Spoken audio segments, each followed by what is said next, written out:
जय हिंद साथियों, नमस्कार। O level M2R5 web designing and publishing की सीरीज़ की आज है क्लास नंबर 2, जहां पर O level M2R5 web designing and publishing के chapter number 1 introduction to web designing का सेकेंड पार्ट डिस्कस करेंगे। तो इस क्लास को लास्ट तक आप जरूर देखिएगा। दोस्तों, O level M2R5 web designing and publishing की क्लासेस हर शाम 8 बजे हो रही हैं, तो आप सभी लोग हर शाम 8 बजे क्लास को अटेंड करते रहिए। साथ ही साथ M1R5 की क्लासेस शाम 7 बजे हो रही हैं, तो जो स्टूडेंट्स M1R5 के लिए एग्ज़ाम देने जा रहे हैं वो उसको अटेंड कर लेंगे। दोस्तों, अगर आप सभी लोग एग्ज़ाम से संबंधित कुछ पूछना चाहते हैं तो आप हमारे व्हाट्सएप नंबर 8181871106 पर कांटेक्ट कर सकते हैं, या वेबसाइट abhaexcel.com को विजिट करेंगे। वहां पर कॉर्नर में व्हाट्सएप का सेक्शन मिलेगा, क्लिक करेंगे, डायरेक्टली आप व्हाट्सएप पर हमसे कांटेक्ट कर सकते हैं। इसके अलावा फेसबुक, इंस्टाग्राम, ट्विटर, टेलीग्राम पर अभय एक्सेल कंप्यूटर सर्च करके हमें ज़रूर फॉलो करिएगा, ताकि आसानी से हम और आप एक दूसरे से जुड़े रहें। तो टाइम वेस्ट ना करते हुए चलिए शुरू करते हैं आज की ये क्लास, क्योंकि सीधी बात नो बकवास, यही है अभय एक्सेल की class. Let's begin in this topic.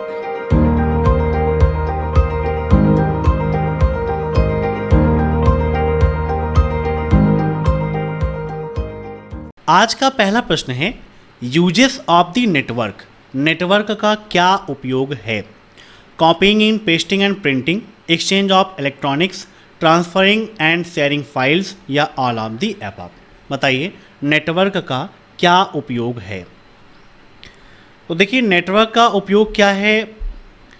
Files को ट्रांसफ़र करना, फाइल को शेयर करना, ये आप जानते हैं। एक्सचेंज ऑफ इलेक्ट्रॉनिक्स का मतलब यहाँ पर है कि यहाँ पर मीडिया मिस हो गया है, ठीक है ना।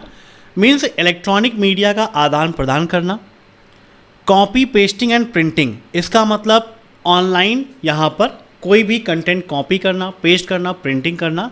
तो नेटवर्क में देखिए ये सब कुछ होता है, तो option D is right, all of the above हो जाएगा। क्योंकि नेटवर्क का उपयोग हम फाइल को शेयर करने, ट्रांसफ़र करने के लिए भी करते हैं, इलेक्ट्रॉनिक मीडिया को एक्सचेंज करने मीन्स आदान प्रदान करने के लिए भी करते हैं, और कॉपी पेस्ट एंड प्रिंटिंग के लिए भी करते हैं। अब next, dot dot dot is the capacity of data lines to carry internet traffic. Dot dot dot internet traffic ले जाने के लिए डेटा लाइनों की क्षमता है, मीन्स निम्न में से ऐसा कौन सा है? Bandwidth, uploading speed, downloading speed, या डेटा रेंज। तो यहाँ पर इसका राइट आंसर हो जाएगा ऑप्शन फर्स्ट, बैंडविड्थ। क्या हो जाएगा? बैंडविड्थ। बैंडविड्थ क्या होती है? आपके इंटरनेट कनेक्शन की डेटा ट्रांसफ़र करने की क्षमता को डिस्प्ले करता है। किसकी क्षमता को? डेटा ट्रांसफ़र, ठीक है, याद कर लीजिएगा। डेटा ट्रांसफ़र की कैपेसिटी को, उसकी क्षमता को डिस्प्ले करने का काम करता है। मीन्स यह वह अधिकतम दर है जिस पर डेटा एक निश्चित समय में नेटवर्क के माध्यम से भेजा जा सकता है, या फिर हम ये कह सकते हैं कि यह किसी भी समय में इंटरनेट कनेक्शन पर ट्रांसफ़र होने वाली डेटा की क्वांटिटी को डिस्प्ले करता है, ठीक है। अब नेक्स्ट, जिस गति से आप सूचना भेज और प्राप्त कर सकते हैं वह निम्न में से किस पर निर्भर करती है? Speed at which you can send and receive information depends on the. Means किस पर डिपेंड करता है कि आप किस गति से सूचना को भेज सकते हैं और प्राप्त कर सकते हैं। Speed of mode, available bandwidth, both A and B, या नन ऑफ दी अबव। तो देखिए, दोनों चीज़ें आपके लिए इंपॉर्टेंट हैं, है ना। इसी के माध्यम से या इसी पर डिपेंड है कि आप किस स्पीड से सूचना भेज पा रहे हो या फिर प्राप्त कर पा रहे हो। अगर वहाँ पर डेटा ट्रांसफ़र की जो रेट है वो कम है तो इन्फॉर्मेशन को जाने और आने में बहुत कम समय लगेगा। तो राइट आंसर इसका option C, both A and B. अब नेक्स्ट, निम्नलिखित में से कौन सा टीसीपी आईपी प्रोटोकॉल फाइलों को एक मशीन से दूसरी मशीन में ट्रांसफ़र करने के लिए उपयोग किया जाता है? Which of the following TCP IP protocols is used for transferring files from one machine to another? FTP, SNMP, SMTP, या RPC। बताइए क्या होगा इसका राइट आंसर। अब एग्जाम में पूछा आता है कि FTP का फुल फॉर्म क्या है, तो FTP का full form file transfer protocol, ठीक है। SNMP का फुल फॉर्म पूछता है, तो इसका फुल फॉर्म होता है सिंपल नेटवर्क मैनेजमेंट, ठीक है, सिंपल नेटवर्क मैनेजमेंट प्रोटोकॉल।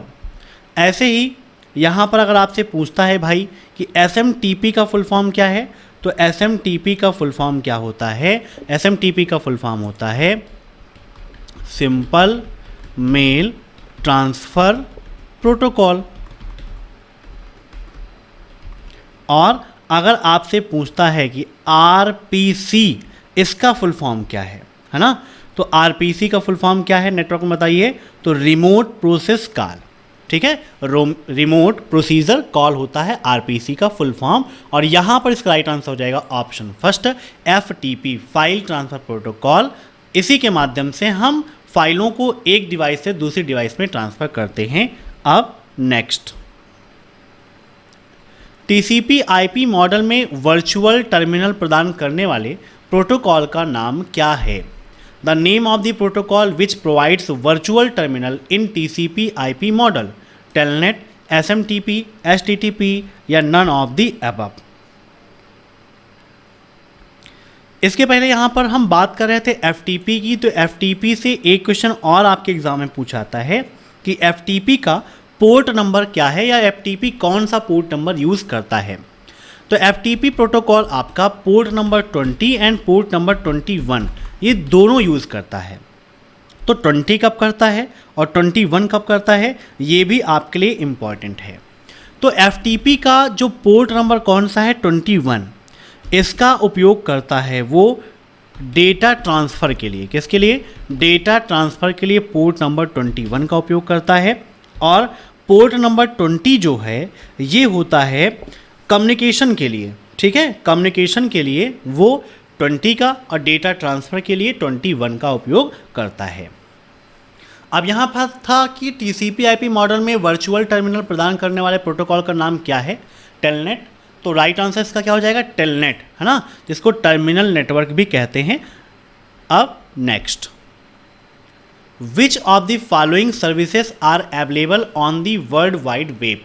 निम्नलिखित में से कौन सी सेवाएं वर्ल्ड वाइड वेब पर उपलब्ध है, इनक्रिप्शन, HTTP, HTML या फायरवॉल्स। बताइए इसका राइट आंसर क्या होगा। www पर क्या क्या अवेलेबल है, इनक्रिप्शन, तो इनक्रिप्शन का www से कोई मतलब नहीं है क्योंकि इनक्रिप्शन और डिक्रिप्शन दोनों चीज़ें वहाँ पर हैं।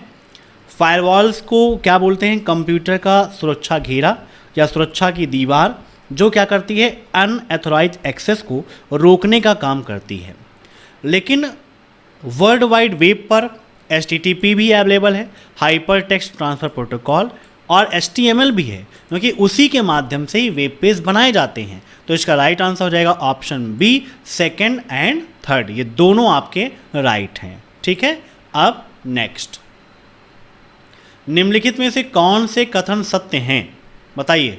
आपको ये बताना है कि which of the following statement is are true. Web designer को केवल दिखावट के बारे में ही नहीं बल्कि यूज़र इंटरफेस के बारे में भी चिंतित होना चाहिए। दूसरा है, वेब डिज़ाइन में प्रयोज्यता बहुत महत्वपूर्ण है, usability is very important in web design. या the web designer should not just be concerned about the looks but also about user interface. बताइए। तो यहाँ पर इसका राइट आंसर क्या होना चाहिए, बताइए। Only first, only second, both A and B या फिर इनमें से कोई नहीं। तो इसका राइट आंसर हो जाएगा option C, both first and second, ये दोनों चीज़ें आपकी इंपॉर्टेंट हैं। अब नेक्स्ट, 1993 में डॉट डॉट डॉट नाम का पहला ग्राफिकल ब्राउज़र जारी किया गया था। In 1993, the first graphical browser called dot dot dot was released. Skype, Mosaic, Pandora या none of the above. तो यहाँ पर इसका राइट आंसर हो जाएगा ऑप्शन बी मोज़ाइक। ठीक है, मोज़ाइक इसका राइट आंसर हो जाएगा। मोज़ाइक आपका पहला ग्राफिकल वेब ब्राउज़र है जो वर्ल्ड वाइड वेब के बाद सबसे ज़्यादा फेमस हुआ, और इसको किसके द्वारा डेवलप किया गया? तो NCSA के द्वारा डेवलप किया गया था। किसके द्वारा? NCSA के द्वारा, जिसका फुल फॉर्म होता है national centre for super computing application. क्या होता है? National centre for super computing applications. ठीक है, याद रखिएगा, बहुत ज़्यादा इंपॉर्टेंट है आपका। ठीक है, अब कब हुआ? 1993 में। यहाँ पर क्या था? यूज़र को अलाउ था कि वो इमेज भी देख सकते थे, मल्टीमीडिया कंटेंट को भी देख सकते थे, है ना। नहीं, इसके पहले क्या है, ग्राफिक्स देखने की सुविधा अवेलेबल नहीं थी। अब नेक्स्ट, डॉट डॉट डॉट का उपयोग किसी वेबसाइट पर वापस आने वाले यूज़र्स की पहचान करने के लिए किया जाता है। Dot dot dot are used to identify a user who returns to a website, cookies, plugins, script या ASPS। तो यहाँ पर इसका राइट आंसर हो जाएगा ऑप्शन फर्स्ट, कुकीज़। कुकीज़ क्या करता है? वेबसाइट में जानकारी को याद रखने में मदद रखता है। मीन्स कुकीज़ के माध्यम से वेबसाइटें जो हैं आपके लॉगिन विवरण, आपकी डिटेल को सेव करके रखती हैं, जिससे आप उस वेबसाइट पर दोबारा जाओगे तो आपको बार बार पूरी इन्फॉर्मेशन फिल नहीं करना पड़ेगा। मीन्स डेटा को सेव करके रखने का काम करती है कुकीज़। ठीक है, अब नेक्स्ट, नेटवर्क कंप्यूटर अपराध के प्रति संवेदनशील हैं। जैसे मीन्स नेटवर्क कंप्यूटर क्राइम में किसके प्रति संवेदनशील हैं? ये आपसे पूछा है। थेफ्ट मतलब चोरी, बर्बरता और भित्तिचित्र, या हैकिंग, वायरस और सॉफ्टवेयर चोरी, या इंटरनेट की लत, तोड़फोड़ और लापरवाही, या नन ऑफ दी अबव। तो देखो, नेटवर्क को तोड़फोड़ और लापरवाही से कोई मतलब नहीं है, ये भी वहाँ पर नहीं है। यहाँ पर राइट आंसर सिर्फ होगा ये, हैकिंग, वायरस और सॉफ्टवेयर चोरी, इसके लिए संवेदनशील है। मीन्स अगर कहीं पर हैकिंग हो रही है, सॉफ्टवेयर की चोरी हो रही है, तो ये मामला बहुत ही संवेदनशील है। इसीलिए साइबर सिक्योरिटी में आपको बताया जाता है कि कैसे आपको वायरसेस से बचना है, कैसे आपको हैकिंग से बचना है, कैसे सॉफ्टवेयर चोरी से बचना है, ये सब कुछ आपको वहाँ पर बताया और सिखाया जाता है।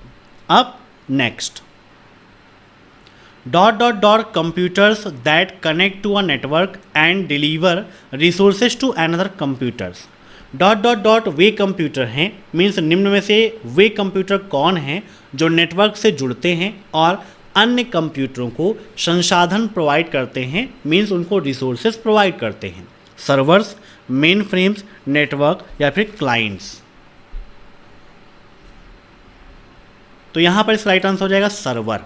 ठीक है, सर्वर्स क्या हैं? एक कंप्यूटर हैं जो किसी डिवाइस या सॉफ्टवेयर को एक नेटवर्क पर सर्विस प्रोवाइड करने के लिए डिज़ाइन किया गया है। क्या होता है?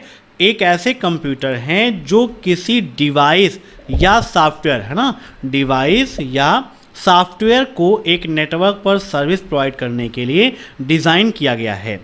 यह क्लाइंट कहे जाने वाले अन्य कंप्यूटरों को डेटा, रिसोर्सेज या एप्लीकेशन भेजकर कार्य करता है। सर्वर कितने प्रकार के होते हैं? ये भी आपके लिए इम्पॉर्टेंट है।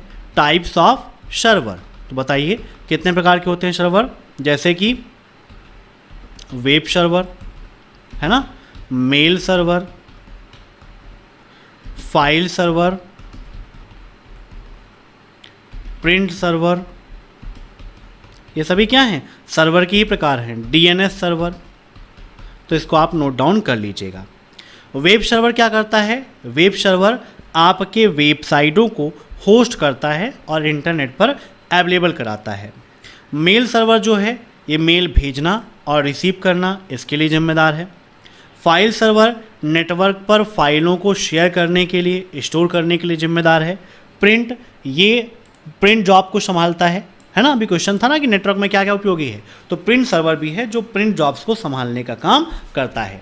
और डीएनएस सर्वर, डीएनएस का मतलब डोमेन नेम सिस्टम, तो डोमेन नेमों को आईपी पते में बदलने का काम करता है। ठीक है, याद रखिएगा।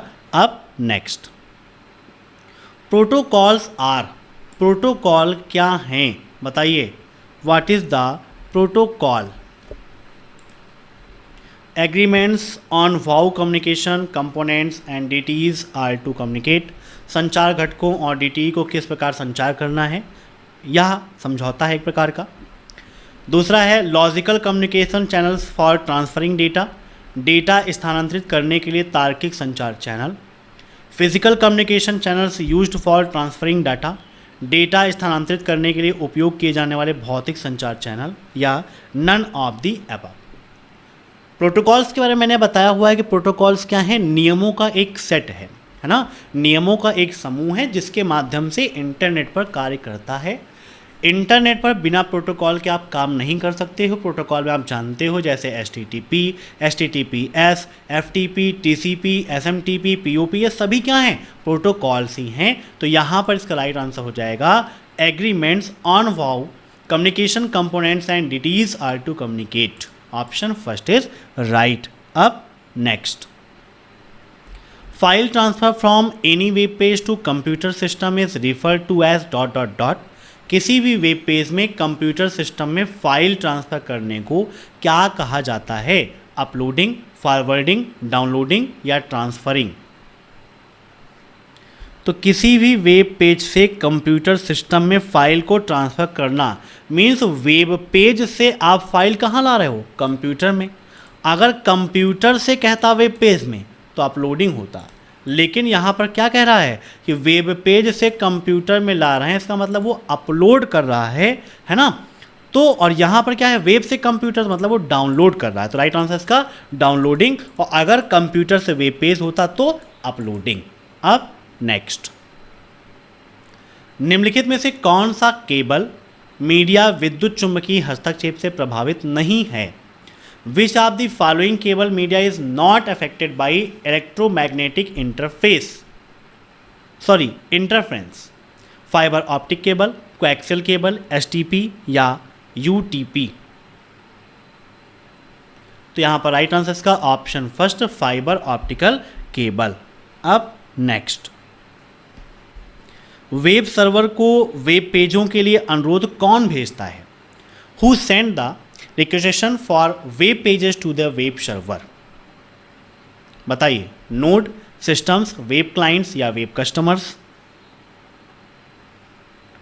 तो यहां पर इसका राइट आंसर हो जाएगा ऑप्शन कौन सा? सी, वेब क्लाइंट्स। अब नेक्स्ट, निम्नलिखित में से कौन सा वेब ब्राउज़र नहीं है? MS office, Microsoft Edge, Google Meet, Mozilla Firefox या गूगल क्रोम। देखिए, माइक्रोसॉफ्ट एज भी आपका वेब ब्राउज़र है जो माइक्रोसॉफ्ट कंपनी के द्वारा डेवलप किया गया है, और प्रेजेंट टाइम के जो लेटेस्ट विंडोज़ ऑपरेटिंग सिस्टम आ रहा है वहाँ पर आपको माइक्रोसॉफ्ट वेब ब्राउज़र मिलता है।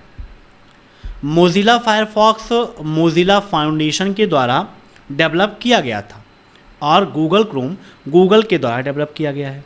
तो यहाँ पर बताइए पहले एज के बारे में, कि एज को कब लॉन्च किया गया? तो माइक्रोसॉफ्ट एज को सबसे पहले 2015 में विंडोज़ 10 ऑपरेटिंग सिस्टम पर लॉन्च किया गया था। कब? 2015 में विंडोज़ 10 ऑपरेटिंग सिस्टम में इसको लॉन्च किया गया था। और किस लैंग्वेज में लिखा गया? तो यह C++ लैंग्वेज में लिखा गया है। किस लैंग्वेज में? C++ लैंग्वेज में लिखा गया है। अब आगे बात आती है फायरफॉक्स की, कि मोज़िला फायरफॉक्स कब रिलीज़ हुआ? तो मोज़िला फायरफॉक्स को रिलीज़ किया गया था 23 सितंबर 2002 को, 2002 में इसको रिलीज़ किया गया था, और मोज़िला फाउंडेशन के द्वारा ही इसको डेवलप किया गया था। ये भी आपका वेब ब्राउज़र है। उसके बाद बात आती है सबसे ज़्यादा इम्पॉर्टेंट और फेमस गूगल क्रोम की। अब गूगल क्रोम कब डेवलप हुआ, क्यों फेमस है, ये सभी चीज़ें आपके लिए इम्पॉर्टेंट है। तो आप सभी लोग जानते हो कि वर्तमान समय में गूगल क्रोम का उपयोग सबसे ज़्यादा किया जाता है। वहीं पर एक ऑप्शन यहाँ दिया गया है गूगल मीट। गूगल मीट का क्या यूज़ है बताइए? तो गूगल मीट का उपयोग वीडियो कॉलिंग के लिए करते हैं। हाँ, मीन्स अगर आपको ऑनलाइन कोई कॉन्फ्रेंसिंग करना है तो उसके लिए गूगल मीट का उपयोग करते हैं। जैसे आप मोबाइल फ़ोन में जूम का भी उपयोग करते हैं इस काम के लिए ना, जूम ऐप आता है, गूगल मीट है, बहुत सारे ऐप्स हैं जिसका उपयोग आप करते हैं। अब यहाँ पर बात की गई थी कि भाई गूगल क्रोम को कब लॉन्च किया गया, तो गूगल क्रोम को लॉन्च किया गया था 2008 में। कब? 2008 में ही इसको रिलीज़ किया गया था। यह वर्तमान समय का सबसे फेमस वेब ब्राउज़र है। ठीक है, अब नेक्स्ट, सॉरी राइट आंसर यहाँ पर गूगल मीट। अब नेक्स्ट, निम्नलिखित में से कौन इंटरनेट पर सर्च इंजन का उदाहरण है? MS ऑफिस, गूगल, जीमेल या फिर विंडोज़? तो यहाँ पर देखिए MS ऑफिस क्या है, आपका एक एप्लीकेशन प्रोग्राम है। जीमेल मेल भेजने के लिए आपको देता है, प्रोवाइड करता है। और विंडोज़ क्या है, आपका एक ऑपरेटिंग सिस्टम है जिसके बहुत सारे वर्जन्स हैं, 7, 10, 11, है ना। तो यहाँ पर इसका राइट आंसर क्या हो जाएगा? गूगल आपका एक सर्च इंजन है।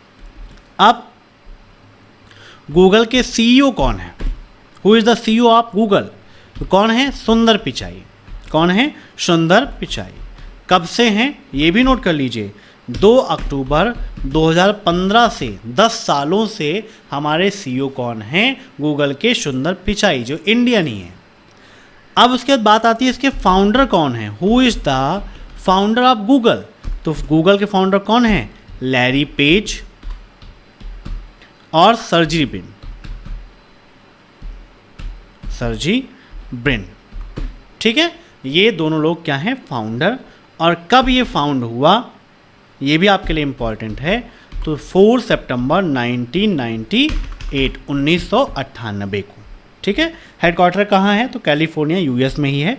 अब नेक्स्ट, किसी दस्तावेज के जूम स्तर को बढ़ाने के लिए कीबोर्ड शॉर्टकट की क्या है? What is the keyboard shortcut for increasing a documents zoom level?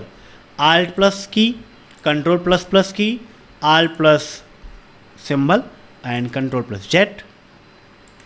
तो Ctrl+Z से क्या होता है? अंडू होता है। और अगर आपको जूम साइज को बढ़ाना है तो उसके लिए कंट्रोल के साथ में प्लस का उपयोग करना पड़ेगा। अब नेक्स्ट, निम्नलिखित में से कौन सा वेब पेजेस के साथ यूजर्स की सहभागिता के आधार पर निष्पादित छोटे प्रोग्रामों के उपयोग को संदर्भित करता है? Which of the following is the use of small programs that are executed based on user interaction with a web page is referred to as web scripting, client side scripting, server side scripting या HTML? Means user किस प्रकार से interact होगा उसके लिए छोटे छोटे प्रोग्रामों के उपयोग किए जाते हैं, एग्जीक्यूट कराए जाते हैं, वो होता है वेब स्क्रिप्टिंग में, है ना। तो यहाँ पर right answer web scripting. Web scripting क्या करता है? वेब पेजेस के साथ यूजर्स की सहभागिता के आधार पर एग्जीक्यूटेड छोटे प्रोग्राम को उपयोग करने के लिए बताता है। अब next, TCP divides the data into units called ... and attach necessary information to reasonable the data and check for errors. TCP data को ... नामक इकाइयों में विभाजित करता है और डेटा को पुनः संयोजित करना, रीअसेंबल, क्या करना? रीअसेंबल करना, है ना। रीअसेंबल करने और एरर्स की जांच करने के लिए आवश्यक जानकारी संलग्न कौन करता है? डेटा, पैकेट्स, हेडर या फिर बंडल? तो यहाँ पर इसका राइट आंसर हो जाएगा ऑप्शन बी, पैकेट्स। ठीक है, अब नेक्स्ट, पैकेट का IP एड्रेस सामान्यतः ... द्वारा विश्लेषित किया जाता है। IP address of a packet is normally analysed by CPU, router, modem या फिर हब। तो राउटर क्या है, मॉडम क्या है, ये सब आपके क्या है? नेटवर्किंग डिवाइसेस ही हैं। हब, राउटर, मॉडम, ये तीनों आपकी नेटवर्किंग डिवाइस है। मॉडम को क्या कहते हैं? मॉडम को हम मॉड्यूलेटर और डीमॉड्यूलेटर के नाम से जानते हैं। हब आप जानते ही हो, है ना। राउटर काम करता है, राउटिंग का काम करता है। मीन्स डेटा पैकेट को उसके डेस्टिनेशन तक किस मार्ग से ले जाना है, किस वे से ले जाना है, ये राउटर ही बताता है। तो यहाँ पर इसका right answer option B router हो जाएगा। अब next, the performance of data communication network depends are, data संचार नेटवर्क का प्रदर्शन डॉट डॉट डॉट पर निर्भर करता है। Number of users, the hardware and software, the transmission या ऑल ऑफ द अबव। तो डेटा संचार नेटवर्क का प्रदर्शन इन सभी चीज़ों पर डिपेंड करता है, number of users, hardware and software and data transmission. तो right answer all of the above. अब नेक्स्ट, कुकी डेटा को संग्रहित करती है। बताइए, कुकीज़ डेटा को संग्रहित करती है कहाँ पर? सर्वर पर, रिमोट सर्वर पर, ब्राउज़र्स या ऑल ऑफ दी अबव। तो सर्वर पर स्टोर होता है, रिमोट सर्वर पर भी, ब्राउज़र पर भी। तो कुकीज़ जो है डेटा को इन सभी में स्टोर करती है। तो राइट आंसर इसका ऑल ऑफ दीज। अब next, relative URLs are used to, relative URL का उपयोग किया जाता है उसी साइट के अन्य पृष्ठ को लिंक करने के लिए, link other pages with in the same site, link the same page with other site, उसी पृष्ठ को अन्य साइटों से लिंक करने के लिए, link other pages with other site, अन्य पेजों को अन्य साइटों से लिंक करने के लिए, या डज नॉट लिंक, या फिर लिंक नहीं करता। तो रिलेटिव यूआरएल का मतलब है कि अगर उसी साइट को, है ना, या उसी साइट के अन्य पेजेस को लिंक करना ही क्या कहलाता है? रिलेटिव यूआरएल कहलाता है। मीन्स इसका right answer option first, link other pages with in the same site. अब नेक्स्ट, एसटीपी के साथ अधिकतर कौन सा कनेक्टर उपयोग किया जाता है? Which connector is used mostly with STP? बताइए क्या होगा इसका राइट आंसर। अब एग्ज़ाम में ये भी पूछता है कि भाई एसटीपी का फुल फॉर्म क्या है? बताइए फटाफट, what is the full form of STP?